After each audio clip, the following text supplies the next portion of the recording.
Good day. Before I get into the substantive topics I intend to discuss in this video, may I take this opportunity briefly to thank Putin-Carlson for his kind words, and also to say to him that under no circumstances should he feel pressured in any way by anything that I have said. That's all I'm going to say about this. He says that we should limit what we say to each other. I think that is right. All I will add is, if you want to get a clear picture of what is going on in the war, look out for Putin-Carlson's Twitter X feed. He has wonderful things to explain there. Anyway, let's now turn to the news. Let's turn to the substantive topics of our program. And the first thing to say is that even as I make the program, pretty much the entire world is waiting with what looks like bated breath for the interview between Tucker Carlson and Vladimir Putin. I confess I'm somewhat bewildered by the amount of attention this particular interview is getting. After all, part of my work, as those who follow this program know, is to read the Kremlin website, follow closely, track closely what Vladimir Putin is doing on any particular day. I've discussed his various comments many times, so perhaps, in a sense, I am somewhat bewildered because I doubt that I'm going to hear from Putin things that are necessarily new to me, though you never know. It may be that Putin, who is nothing if not a surprising person, somebody who's able to spring surprises, especially in conversation with a journalist of Tucker Carlson's experience and ability, might provide us with information which I had never anticipated. So, I will certainly be watching and looking out for this program. And the Kremlin has assured us that a full transcript will be provided tomorrow after Tucker Carlson has broadcasted it. And of course, that will give me and us at the Duran an opportunity to comment more definitively on it once it appears. But anyway, there we go. Everybody is now waiting anxiously for this interview, and I won't deny that I'm finding myself caught up with some of the excitement. I should say that Putin continues to be extremely busy. He's not just meeting Tucker Carlson. He's had telephone conversations with the President of the United Arab Emirates and with the President of Azerbaijan. He's had a meeting yesterday with Jewish leaders, the chief rabbi of Russia and the president of the Federation of Jewish Communities in Russia, where he apparently updated them on the steps that his government, the Russian government, is taking to try to persuade Hamas to release its hostages. He met with the president of Russia's Supreme Court, which must not be confused with the Constitutional Court, the Russian Constitutional Court, which has a lesser but nonetheless very important function. Lesser quantitatively, not so much in terms of the overall management of Russian law, which is in the hands of Russia's Supreme Court. And he's also had a meeting with senior government officials to discuss the air transport situation in Russia. The Russians experienced an attack on their air transport system in the form of sanctions which basically prevented them accessing spare parts for the Boeing and Airbus aircraft, which had become the mainstay of their air fleets. they nonetheless were able to access spare parts from various countries. I know which countries, by the way, but I'm not going to say. And apparently they've been able to start production of some of these spare parts themselves. And the sum total is that their air fleets have been able to continue to function. And despite occasional scare stories that you read in the media in the West, apparently without undue safety concerns. Meanwhile, they're busy working on getting fully Russian airliners up and running. I gather that the first fully Russian airliner, a Tupolev 214, which uses no imported components at all, has now left the production lines, and apparently many more of these will be procured this year, and there will be soon more Russian aircraft also coming off the production lines as well. And by 2030, the Russians anticipate that their air fleets will have largely, or perhaps even entirely, transitioned to Russian-built aircraft. Well, we will see, but certainly that is underway. Anyway, I'm not going to discuss in detail any one of these topics. I'm just pointing out that Putin, as always, remains very busy, and it is a sign, perhaps, of the importance he attaches to this interview with Tucker Carlson, that he's given time from his extremely busy schedule to meet with Tucker Carlson and to have an interview with him. So, as I said, I won't deny that I myself am now getting caught up in some of this excitement, and we'll see exactly what it is that this interview tells us. And it's good to know that Twitter X have made it clear that they will be publishing the interview, and that the various attempts by various people in the West to prevent Americans and Europeans accessing this interview will not be successful. Anyway, I'm not going to say anything more. We'll wait till tomorrow and we'll discuss it then. In the meantime, I'm going to turn back to the two conflicts that are underway at the present time, the two conflicts underway simultaneously. And the first one, the one I'm going to turn to first, is the one in Ukraine. And before I deal with the political news, I'm going to touch on the military situation, and in particular the situation in Avdeyevka. And it seems to me that the situation in Avdeyevka is deteriorating fast, faster, I think, than anyone supposed that it could. And part of the explanation is the enormous forces that the Russians are now bringing to bear against the Ukrainian garrison in Avdeyevka. I've seen varying estimates of its size. Russian sources, or people who rely more on Russian sources, estimate that the Ukrainian garrison in Avdeyevka numbers around 10,000 men. Valterson puts it at less, around 3,000 men. I tend to lean more to Valterson here. But of course, if you include all of the various forces that Ukraine has deployed in and around Avdeyevka, well, then perhaps you would get not just 10,000 men, but rather more than that.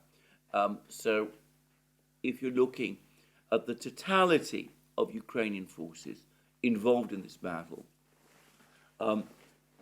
10,000 might even be an underestimate. But in the town, in the metropolitan area, and in the various fortifications around, given that this is a relatively small place, 32,000 people apparently, before the conflict began, I would be surprised if it could house a garrison numbering 10,000 men in total. And I think that people are coming to that figure by assuming that the two brigades that make up this garrison are up to strength at around 5,000 each, which, by the way, I am quite sure is not the case.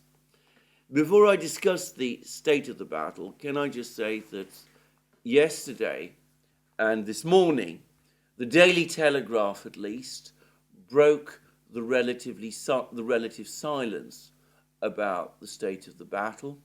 They published a brief comment about how the fighting is underway in Avdeyevka, and they say that the comment basically refers to statements by Vitaly Barabash, the Ukrainian mayor of the town, and they report him saying that the enemy is pressuring from all directions. They are storming with very numerous forces. The situation is very difficult and hot, and the Daily Telegraph then goes on to say that the situation is increasingly difficult for Ukrainian troops defending the town, and that there are only 941 civilians left in the town. There were reports, by the way, the other day, about a day ago, that the Russians now are trying to evacuate some of these remaining civilians, and that and Barabash is also quoted by the Daily Telegraph as saying that the situation in some directions is simply unreal. Well, I think that's an understatement, frankly. But anyway, that very brief report appeared in a feed in the Daily Telegraph. Overall, the Western media remains deeply averse to covering this story in any detail. But the reality is that the battle is intensifying, and as I said, the Russians are apparently now able to commit immense resources to bring it to a conclusion. Now, when I say immense resources, I don't mean huge numbers of men. The Russian force that's said to be storming Avdeyevka is said to number around 40,000, which is a large force by any standard, but it's not a huge one. We're not talking about hundreds of thousands of men, and it's less than, I think, were the forces, the size of the forces that the Russians committed to the capture of Mariupol, Severodonetsk, Lysychansk, and Bakhmut. This is in terms of the sheer numbers of men, which is unsurprising. Avdeyevka is a smaller place, much smaller place. But the sheer technological and industrial resources, the diversity of them, is unprecedented, in my opinion, in terms of what has happened in this war. Now, over the course of last night, for example, the Russian Air Force again began extremely heavy bombing of Ukrainian positions in Avdeyevka. And there are differing accounts about the numbers of bombs dropped. Some reports initially said that it was 30, then others said that it was 50, but the consensus now appears to be that it was as many as 65. Now, these are heavy bombs, 500, Fab 500 and Fab 1,500 bombs with nominal weights of 500 and 1,500 kilos. So these are big bombs. They are, of course, precision-guided bombs. They are presumably old Soviet-era bombs with the new guidance packages strapped on. They've made it possible for the Russian Air Force to operate with deadly precision and overwhelming power, increasingly in this war. And I should say that if 65, the number of bombs dropped on Avdeyevka really did number 65 over the course of last night, then that is an exceptionally heavy airstrike by any measure. Even the US Air Force doesn't drop this number of bombs over such a small territory, over such a short period on any sort of regular basis. So an overwhelmingly powerful bomb strike with very, very heavy bombs. And this in a relatively small town, 32,000 people, as I said before the war, over a relatively confined area, with the Russians themselves in occupation now of a significant part of Avdeyevka. In a recent video, Dima at the Military Summary Channel estimated that the Russians control around 25% of Avdeyevka. I should say, by the way, on that, based on my own readings of the maps, which should not be relied on, I think it's rather less than that. I would put it, in fact, significantly less than that, around 10 to 15%. But anyway, there are Russian troops in Avdeyevka, many of them in the center of Avdeyevka now. And as has been pointed out by many people, if the Russians are able to drop bombs with this level of intensity on a small town that they partly occupy, that must reflect extreme confidence on the part of the Russians about the accuracy of these bombs and the very close coordination by the Russians in terms of their land forces and their air forces as they conduct these strikes, thereby ensuring that Russian soldiers themselves don't get caught up in these airstrikes. So anyway, massive bombing attack, apparently doing huge damage to the Ukrainian troops. I mentioned yesterday, over several videos, Yuri Butuzov, the Ukrainian commentator who's been providing actually very interesting information about the course of the Battle of Avdeyevka. He gave a very distressing account yesterday I think it was yesterday, on Twitter, about the effect of one of these bomb strikes on a building and how the Ukrainian FPV operators were buried as this building collapsed on top of them. Two of them, at least, were able to extricate themselves from the ruins. But, of course, they must have been deeply shocked and traumatized by the effect. And, of course, that was only one bomb strike, and there have been many, many more of those. And that's one resource that the Russians are using in Avdeyevka. They're using other resources as well. They're continuing to strike at the Ukrainians with drones, with kamikaze drones, FPV drones. They're continuing to strike at the Ukrainians with Lancet kamikaze drones. They are shelling the Ukrainian positions. There are now Russian tanks operating in Avdeyevka itself. According to some reports, these are T-90Ms. I haven't seen these tanks, and even if I did, unless the photographs were very clear, I would have struggled identifying the tanks in question. Though, thanks to Jim Kinnair's books, I can now tell the difference between a T-90M and a T-72. I wasn't able to until I gained access to his books. But anyway, Russian tanks are now operating.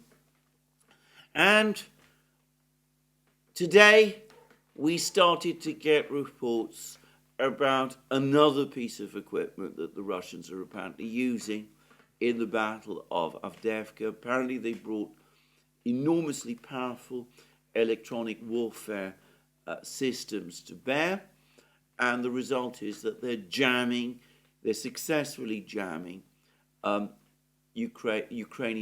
Starlink terminals used by the Ukrainian troops in Avdeyevka to coordinate and receive orders from the Ukrainian High Command way back in Kiev and in other places.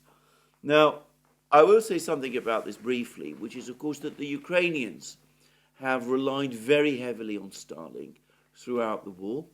They were always conscious of the enormous Russian abilities, acknowledged Russian abilities in jamming technology. And so rather than rely too heavily on radio frequencies, on radios, they increasingly used Starlink in order to coordinate their forces.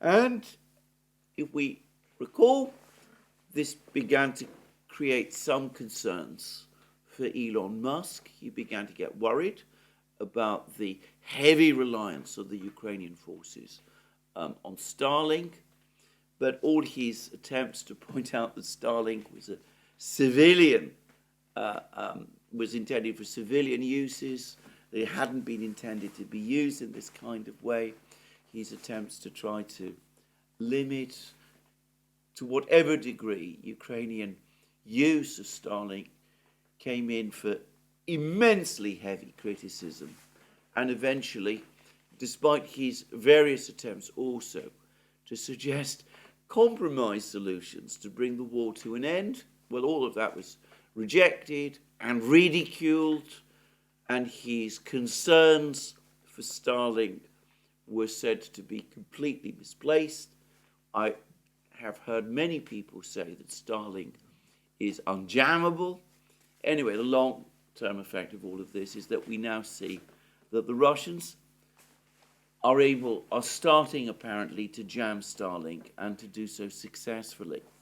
And of course, it's unsurprising. I'm not, by the way, in any way critical of the Ukrainians' decision to use Starlink.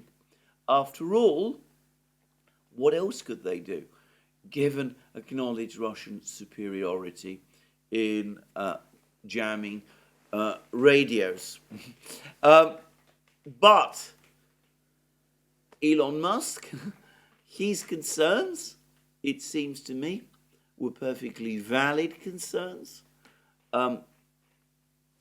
It might have seemed to many people that Starlink is immune to jamming, but of course Russia is a nuclear power with enormous resources, enormous scientific and technological resources, and if they put their mind to it and they deploy the necessary resources to find a solution to jamming Starlink, well, inevitably they would find a means to jam Starlink.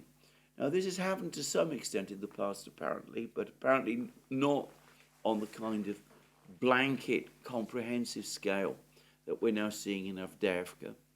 And no doubt Starlink can find solutions to this jamming, but that will require, on Starlink's part, a commitment of time and resources, which will drive up costs and will take away resources from developing and enhancing the system. And we can see how the way in which Starlink has been drawn into this war and in effect militarized against its own wishes has in effect compromised, at least to some extent, the system. I should say again, I remain confident that Elon Musk and his engineers will find workarounds. But from now on, it's a game between them and the Russians, which will continue right up to the end of the war. And beyond the war, there will obviously always now be the concerns that this system, which has conferred many benefits on many people around the world, is now no longer as foolproof as people had previously believed it would be. Anyway, I'm not going to dwell on this further. I'm not an expert in these matters. As I said, Starlink remains a viable system and will continue to be the leader in this technology. But as I said, it is now being jammed, and if there had not been a war, it would not have been. Anyway, moving on, we see all of these resources coming to bear, and we're getting reports about the situation on the battlefront itself. And we have now apparently received confirmation that the Russians have indeed captured that railway bridge, the one where there was the graffito of the Donetsk People's Republic that people earlier assumed confirmed Russia's capture of the railway bridge. Whether or not that was the case then, it appears that it is definitely the case now. The Russians have indeed captured the railway bridge. They've in fact crossed the railway itself. They've gained control of a significant area of land beyond the railway. They are now in the process of capturing an area of territory known as the motor vehicle depot. Presumably this was in civilian times a depot for civilian vehicles, commercial vehicles, trucks and lorries and that sort of thing. Apparently if they capture this territory, that will then put them in a position where they can finally and completely sever the main supply road into Avdeyevka. And with all of the resources they're now committing to this battle, and the very sophisticated way in which they're conducting this battle, virtually everybody now assumes that it is only a matter of time before they do this thing. And all of the various people who are commenting and discussing this battle are now essentially agreeing with each other that the outcome of the battle is no longer in any doubt. In my opinion, it never was. Avdeyevka will indeed fall. The only question is whether the Ukrainians will continue to try to defend it, in which case they will simply clock up much heavier losses, or whether they will cut their losses and withdraw, taking the hit to their overall defense lines that the loss of Avdeyevka will no doubt produce. Now, as I said previously in one of my recent videos, to me, it is a no-brainer. And Valterson said that if they pull out now, they could lose 2,000 to 3,000 men in total. If they delay, the number of men they might lose could be 6,000 to 8,000. And others put it significantly higher than this and suggest that we're not that far now from the point when Ukrainian troops in various parts of Avdeyevka might find themselves trapped, this time in very substantial numbers. Well, as I said, to me, it is a no-brainer. If you're going to lose a position, if it is unsustainable to defend it, then you should retreat from it, conserve your men. It's the humane thing to do, and it seems to me to be the militarily rational thing to do, especially given that I am now reading in the Washington Post another article saying that on top of all the other shortages that the Ukrainian army is now facing, their biggest single problem is their desperate shortage of manpower. There's a comment by one Ukrainian soldier who says that his battalion would normally number around 200 men, and it is now down to just 40, and this seems to be reproducing itself. It seems to be the reality right across the battlefields. Now, by the way, on that, I'm surprised that this particular battalion at full strength would be only 200 men. That makes me wonder whether, in fact, the Ukrainians have already been quietly reducing the official complement of their battalions and brigades, presumably because of the very high losses that have been incurred over the course of this war, because I'd always understood that a brigade numbered between 300 and 500 men, and sometimes even more than that. But anyway, I'm not going to devote more time to that kind of thing.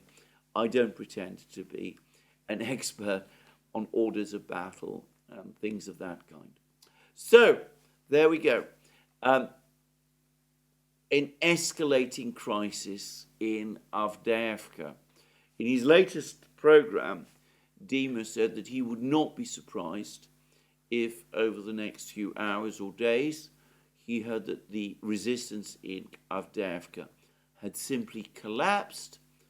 I don't personally think we are at that point. The Ukrainian defenses are becoming increasingly divided and fragmented, and the problems with Starlink are no doubt causing communications issues, difficulties in transmitting orders, and of course the men themselves must be having a hellish time under the rain of all the bombs and the drones and the shells and all of the rest.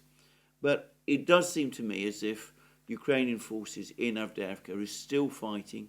They're still receiving some reinforcements, even if supposedly these are not of the highest quality.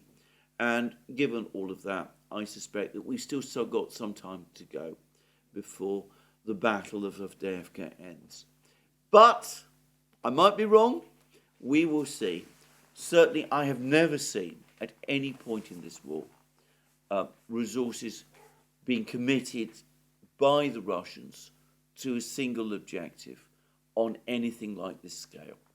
Now, there is one further point I want to say, and that is that this has been a very complex operation conducted by the Russians. As I said in previous videos, they misled many people, myself included, into thinking that their original plan was to capture Stepovoye and BITCHUTE along the railway line to the northwest of Avdeyevka, and to try to carry out some kind of encirclement operation of Avdeyevka. Looking at the map, actually, it's not difficult to see why that would have been a challenging thing to do. The distances involved are large, and there were always ways for the Ukrainians to reinforce the forces deployed to BITCHUTE specifically in order to resist such an encirclement. But anyway, the Russians misled many people into thinking that that was their plan, and the Ukrainians committed very large forces to trying to defend Stepovoye and BITCHUTE and to preventing the Russians from moving tanks and armoured vehicles in large numbers across the railway line and storming BITCHUTE and moving further west and cutting off the roads to Avdeyevka in that way. And the result was that the Ukrainians, instead of reinforcing Avdeyevka itself, found a lot of their forces pinned down, trying to defend BITCHUTE, and I suspect suffering extremely heavy losses in the process. And the Russians also spent a great amount of time appearing to take steps to storm a village called Pervomaisky to the southwest of Avdeyevka. And again, the Ukrainians had to commit resources to defending Pervomaisky. And then about a week ago, the Russians launched this surprise attack on the Tsar's hunting lodge and captured large areas of the south of Avdeyevka and occupied certain sections in the south of Avdeyevka. And again, the Ukrainians and many people assumed that this is where it was from this area that the big Russian blow would come, and they sent troops and supplies to this area of Avdeyevka, tanks as well, and they carried out numerous counterattacks on the Russian forces embedded in southern Avdeyevka, again losing large numbers of men and tanks and armoured vehicles and weakening the garrison overall. And in the event, the big attack didn't come in any of these places. The real punch to knock out Avdeyevka seems to have come from the northeast with this sudden swoop by a very powerful Russian force driving straight through deep into the centre of Avdeyevka, capturing this railway bridge, pushing further, deeper into Avdeyevka itself and cutting the town in two and threatening to sever the main supply road. So a very sophisticated operation using very sophisticated and diverse weapon systems, tanks, artillery, different types of drones, heavy bombing by the Russian Air Force. And that suggests extremely well integrated command and control systems. And it also suggests, by the way, an extremely capable overall commander who is in overall charge of this particular battle. One would be curious to know who this person is. Just saying. Anyway, that is the situation in Avdeyevka. As I repeatedly say, it is not the only place where fighting is going on. Fighting is going on in many other places as well. Russian Defense Minister Sergei Shoigu recently said the Russians hold the initiative on every part of the line of contact. They're attacking in pretty much every location, and the attacks that are taking place along in each and every location also seem increasingly to mirror what we're seeing in a particularly intense and concentrated form in Avdeyevka. Heavy bombing by the Russian Air Force. I mean, the days when you could see articles appearing in the media in the West saying that the Russian Air Force had proved a damn squib, that it wasn't doing anything on the battlefronts. Well, those days have truly once and forever gone. The Russian Air Force is now a major force, a major factor everywhere along the line of contact, bombing Ukrainian forces intensively. They're doing it in every part of the fight, of the battle, of the line of contact, and the bombing seems to get heavier and more intensive by the day. So bombing all along the line of contact, extremely heavy drone use by the Russians, the Lancet kamikaze drones, very active, destroying Ukrainian vehicles, armoured equipment, just behind the front lines, sometimes on the front lines. The Russians are also extremely active in using FPV drones. Again, just to repeat a point I've made recently, my impression is that the Russians use FPV drones on a much bigger scale now than the Ukrainians do, though we still tend to get more drone footage than from the Ukrainians, which I suspect is simply a reflection of Ukraine's continued need to redress the balance of perception about the war by demonstrating their continued activity. And the Russians, of course, also continue to advance in various places. Their army continues to make headway in Novomikhailivka, in Marinka.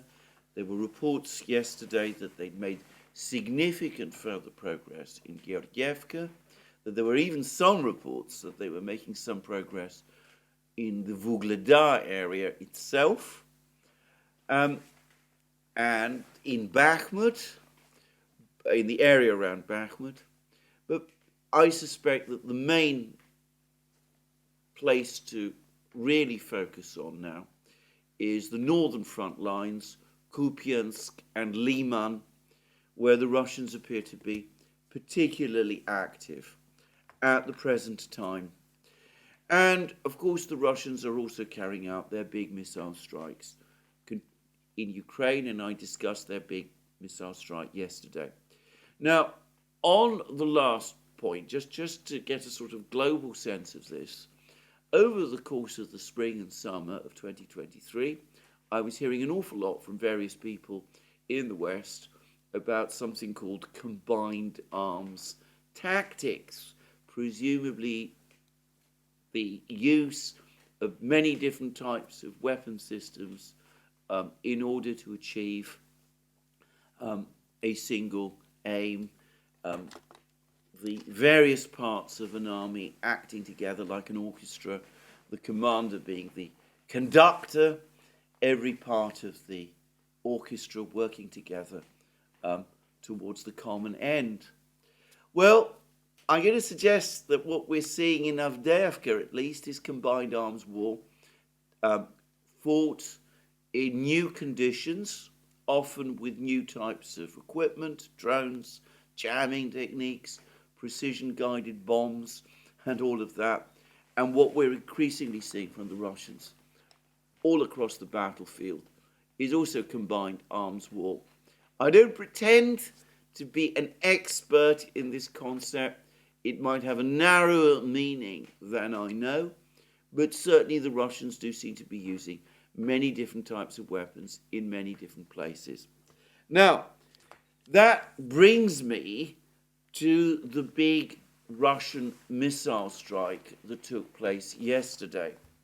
And the Russian Defense Ministry has, as usual, provided us with its own account of what that missile strike was all about.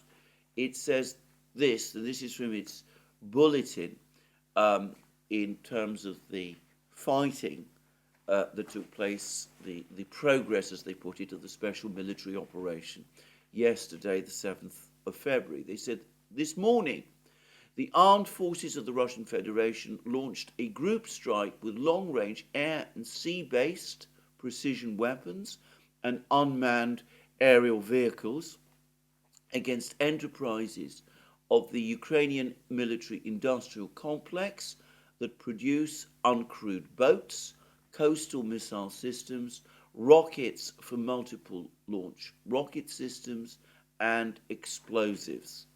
The goal of the attack has been reached. All the facilities have been neutralized. Well, as to the last, I don't know. But that does give us a sense of what it was, at least, that the Russians were trying to do. They were focusing again on Ukraine's military-industrial complex, and they were particularly focusing, or so it seems to me, on the Ukrainians' seaborne defences, the parts of the military-industrial complex that produce uncrewed boats, in other words, waterborne drones, coastal missile rocket systems, that means presumably the Neptune missile system, and rockets for multiple launch rocket systems. And of course, Ukraine does still use multiple launch rocket systems, but bear in mind that these are also used in a coastal defense role, and explosives. And of course, the Russians have been particularly keen to destroy Ukraine's ability to produce explosives so as to stop Ukraine relaunching production of shells or other equipment like that in any large quantities. So that does give us a sense of what the Russians were aiming at. And going back to the missiles that were used, note that the Russians say that they used long-range air and sea-based precision weapons. Now that suggests to me that Calibre missiles were launched by ships of the Black Sea Fleet, and KH-101 subsonic cruise missiles were launched by the Russian Air Force. The Russians do not say anything here about ballistic missiles, so it doesn't seem as if ground-launched missiles participated in this attack, and it seems that the Russians also did not use hypersonic missiles either. They don't refer to hypersonic missiles. There was some rumors that the Russians tested at least one Zircon hypersonic missile. I see no evidence that that is the case, and this report from the Russian Defense Ministry suggests that nothing like that did in fact happen. Now, turning to the rest of the reports, there is something else I want to say. I mentioned that the intensity of the fighting appears to have increased by orders of magnitude. The bombing, the Russian attacks, the attrition that's being exacted on the Ukrainian military. And one can see that in the losses that the Russian Defense Ministry claims that the Ukrainians suffered over the course of yesterday. So in the Kupiansk direction, they say that enemy losses, which, to stress again, are dead and severely wounded, were up to 275 troops. In the Liman direction, where the Russians, by the way, appear to be making, again, significant progress as they push towards the Oskol River, and specifically towards the village of Yampolovka, the Russians claimed that the Ukrainians lost up to 220 men, dead and wounded. In the Donetsk area, as they say, which it is clear now includes both the area of Bakhmut, the place where the fighting in Bakhmut is taking place, and the Marinka area. The Russians, for the moment, are lumping these two together. The Russians say that the Ukrainians lost 290 men, dead and wounded. They say that in the South Donetsk direction, which it's clear means the Vremivka salient, about which, by the way, I've received very little information, but clearly fighting there is intensifying, and the Russians do seem to be on the attack, and they seem to be operating, according to the Russian Defense Ministry, close to Orozhainoye and Staromayorsk, those two villages the Ukrainians claimed to have captured in August. Anyway, there the Russians say the Ukrainians lost 195 men. And then we see fewer losses in the Bradley Square area, the area between Robotino and Verbovoye. There, Ukraine, according to the Russians, lost around 30 men, dead and wounded. And in the Kherson direction, that's to say in Krinky, the Russians claim the Ukrainians lost 45 men, dead and wounded. That's not just in Krinky, that is also on the islands in the Dnieper and on the Ukrainian-controlled west bank of the Dnieper. Now, if you total it all up together, that comes to more than 1,000 men, dead and wounded, suffered by Ukraine over the course of a single day, according to the Russians, that day being yesterday. Note again that this report from the Russian Ministry of Defense does not include the fighting in Avdeyevka, which has been the most intense. So 1,000 men dead or wounded across the battlefronts. We don't know how many men, Ukrainian troops, the Russians estimate were killed or wounded in Avdeyevka yesterday. But given the intensity of the fighting and the weight of the bombing, it must have numbered dozens, perhaps scores, perhaps hundreds as well. So, there we are. An extremely brutal war being conducted by the Russians, with the Ukrainians under intense pressure and complaining increasingly of shortages of men and shells, and this enormously heavy bombing by the Russians and the major artillery strikes the Russians are able to conduct should finally bury the myth that FPV drones are in any way a counter to the kind of bombing and the kind of shelling that we are seeing. Clearly, what the Ukrainians are able to do with FPV drones can't remotely match the scale of the shelling and bombing that they're coming under, that they're having to absorb from the Russians. So, is there anything that can happen which can change the situation? Well, the Ukrainian Foreign Minister Dmytro Kuleba has said, apparently in a press conference with the EU Foreign Minister Josep Borrell, who's been in Kiev.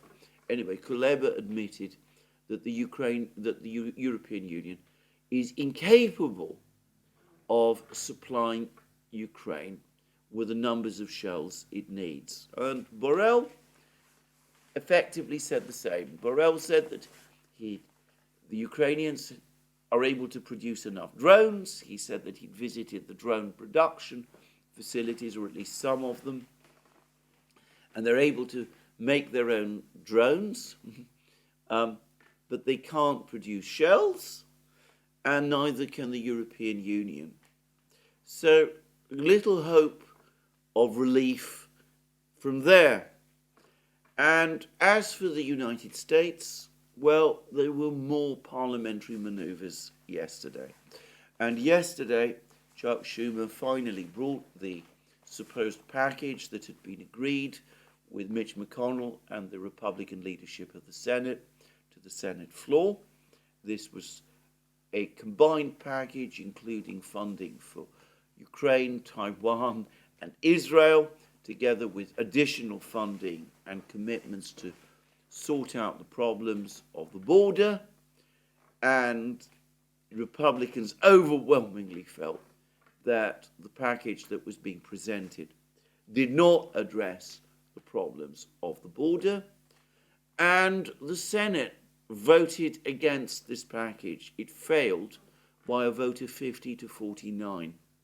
And it is important to say, and by the way, the various commentaries about this vote, which I have read in the British media, all failed to mention this fact, that several Democrat senators also voted against this package, clearly because they are unhappy with the concessions that have been made to the Republicans on the question of the border, which the Republicans don't feel go anywhere far enough. And this perhaps understates the level of anger there seems to be within the Republican Party in Congress against Mitch McConnell, who is universally seen as the person who essentially agreed this package with Chuck Schumer.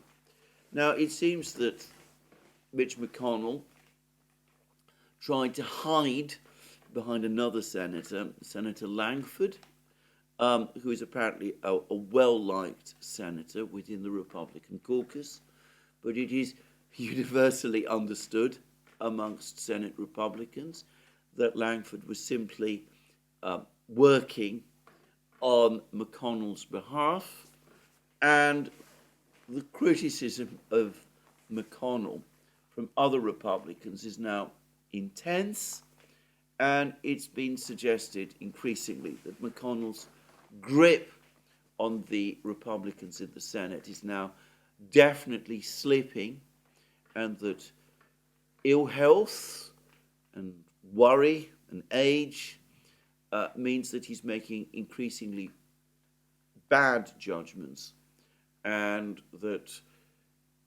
he was fundamentally mistaken in agreeing to this sort of package at all, and that his whole leadership position is now apparently very much in question.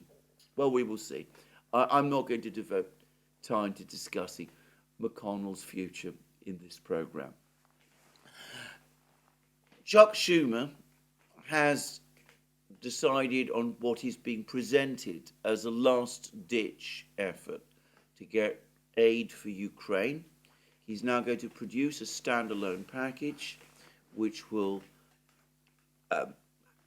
include the $61 billion appropriation for Ukraine, along with the package of aid for Israel and the package of aid for Taiwan. But this will be separate, apparently, this will not include anything on the border, negotiations about the border, having completely broken down between Republicans and Democrats. Now, we'll see what happens in the Senate. As he always does, Speaker Johnson of the House of Representatives says that he's going to wait and see what the Senate does before making a decision. And some people are suggesting that this is a last-ditch effort by the Democrats to get Congress to vote for funding for Ukraine. Now, that may be true, but I'm going to say this. It was, as I understand it, the Republicans who initially insisted on linking funding for Ukraine to a resolution of the problem of the border.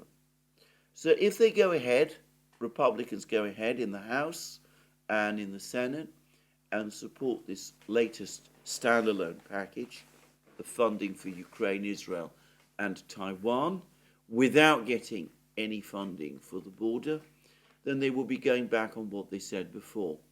Now, politicians often do that.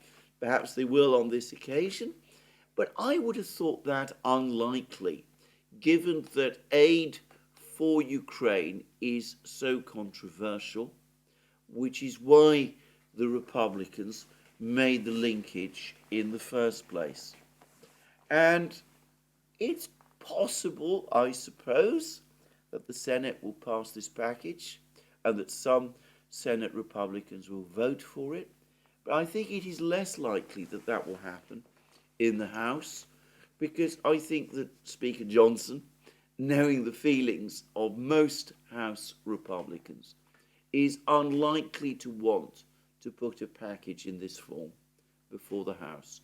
What he's much more likely to do is go ahead with his own idea, which is to put forward a package in the House authorizing funding for Israel alone.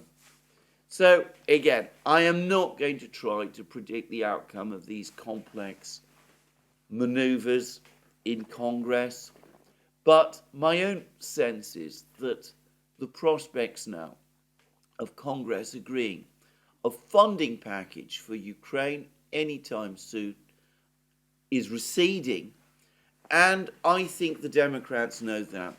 My guess is that Schumer's real intention in putting this package, this latest package, to the Senate is not so much to get funding for Ukraine, but rather to put the Republicans in a position where it is they who are blamed for the fact that there is no funding for Ukraine, so that the Democrats and the administration can fix on the Republicans blame for the debacle that is taking place in Ukraine. Well, anyway, as I said, I'm not going to devote more time to this. I will simply reiterate again Brian Beletic's point that whatever spending package Congress authorizes, the United States cannot supply that which it does not have or cannot produce in the quantities which are needed. If there aren't shells to send to Ukraine, then the shells cannot be sent to Ukraine. It is as simple as that. All you will do by throwing money at the problem is increasing the unit cost of each shell, which has already happened with the unit cost of shells in the United States having now quadrupled. So there we are.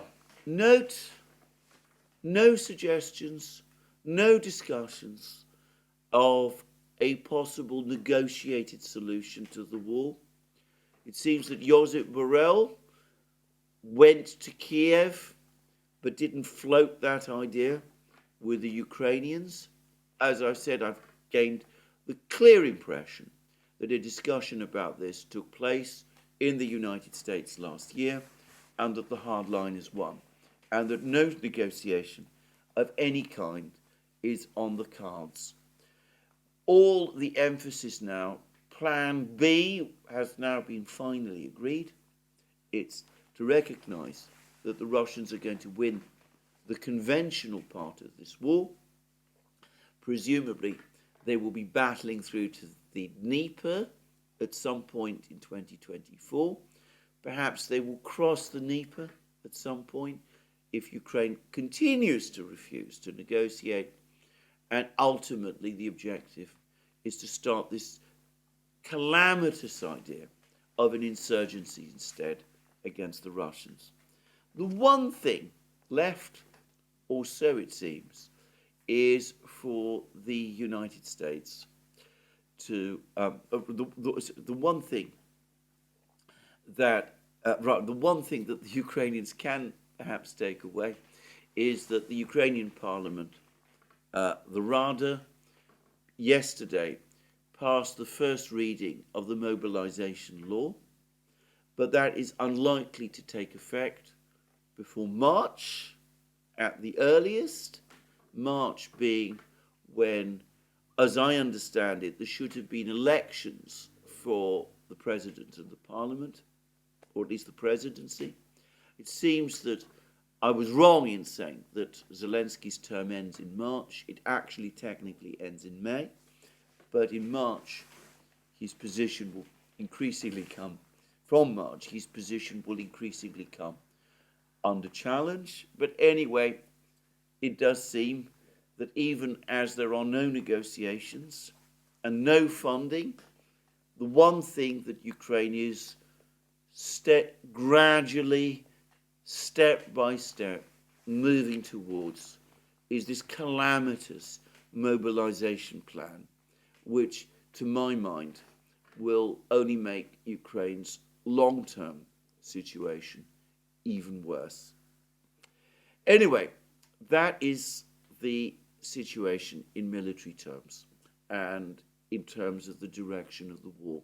Still no news about Zelensky and what's going to happen to him. The former president of Ukraine, Petro Poroshenko, made a speech in the Ukrainian parliament which seemed to be an attack on President Zelensky and a demand, a call rather, for his removal.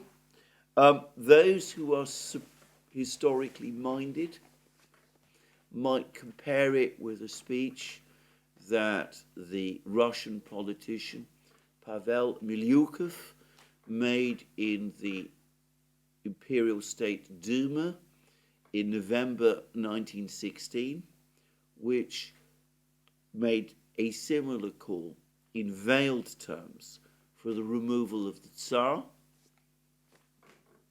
So perhaps Poroshenko's speech will come to be seen as Milyukov's speech has long been seen as in effect a revolutionary act leading up to a possible coup. But anyway, for the moment, the fighting goes on. The situation on the front lines becomes ever more critical. And the clear signs now are that American support is looking increasingly likely that it will be withdrawn. We will see how the Ukrainian political class, and indeed the European political class, react to all of that. Now, there has been further news in the Middle East. Prime Minister Netanyahu has rejected again the proposed truce proposed by Hamas. I suggested yesterday that there was no possibility that he would agree to the terms demanded by Hamas, a 135-day ceasefire and a withdrawal of Israeli forces from Gaza. In fact, Prime Minister Netanyahu has spoken instead about carrying on the operation in Gaza until victory is achieved. A victory which, note, has not been achieved so far, weeks after the operation in Gaza began. Meanwhile, this strange bombing campaign by the United States continues. The United States carried out a bombing strike on Baghdad itself, which killed the leader of one of the major militias in Iraq. This militia is predominantly Shiite, and it is aligned with Iran. But, as several people have pointed out, it is technically a part of the Iraqi armed forces, and it is actually funded and paid for by the Iraqi government. And it seems that the Iraqi government is furious about this incident and is intensifying its demands for further American bombing strikes in Iraq to stop and for American troops to finally leave Iraq. So far, the United States appears to be paying no attention. And there's also been reports that Turkey has begun airstrikes of its own on Kurdish militia in eastern Syria, who are, of course, allied to the United States. So the Turks are taking military action against America's allies, even though they are, of course, themselves, formally speaking, a NATO ally of the United States. And the United States, of course, is bombing various forces across the Middle East, some of whom seem to be on good terms with Turkey. So, an increasingly complicated and indeed disastrous picture in the Middle East. No sign of any negotiations. The Saudi peace plan, my sense is that after the furious Saudi statement that I discussed yesterday, the Saudis have basically put their peace plan on ice. So a very bad situation altogether in the Middle East, no real sign of diplomatic movement, no sign that the bombing campaigns that the United States is conducting in the Middle East are achieving anything. The British, humiliated by the fact that their warship, the HMS Diamond, has had to be withdrawn from the operation in the Red Sea. There are some rumours, which are, I should stress, unconfirmed, that the Diamond has actually been hit by Houthi munitions. Who knows? But anyway, it's been withdrawn.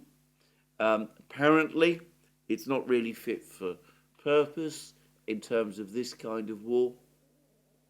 And the British, who are not able to deploy their aircraft carriers to the Red Sea because of the numerous deficiencies that they suffer from, have now seen their destroyers exposed as, well, less fit for purpose as well. But again, as with the conflict in Ukraine, it is the absence of effective diplomacy that stands out and which explains the deteriorating situation. It's difficult to be anything other than pessimistic about events in the Middle East, even as events in Ukraine gradually edge towards what I suspect will come to be seen in time as their inevitable conclusion. Well, this is where I finish my program for today. More from me soon. This is to remind you again that you can find all our programs on our various platforms, Locals, Rumble and X. Please remember that you can support our work via Patreon and Subscribestar, links under this video. Don't forget to check out our shop and see the amazing things that you will find there, our magic mugs, our hats, our hoodies, our t-shirts, our sweatshirts, all those great things. And last but not least, if you've liked this video, please remember to tick the like button and to check your subscription to this channel. Thank you again. More from me soon. Have a very good day.